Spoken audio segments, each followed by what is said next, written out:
Add a new user with Manage User feature. After logging in, click on Manage User from the navigation bar.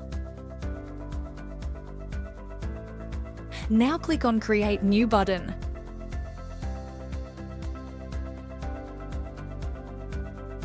Fill up the mandatory details, and don't forget to enable two-factor authentication.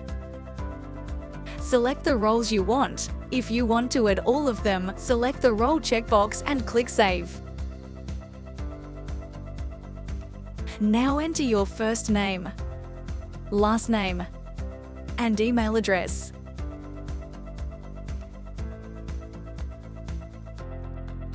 Create a strong password following the guidelines.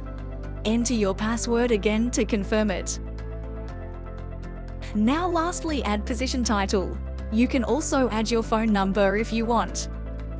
Select your user current access from this drop-down. After filling up all the mandatory details, click on Create button. A new user has been added successfully, and an email has been sent to your mail with login instructions.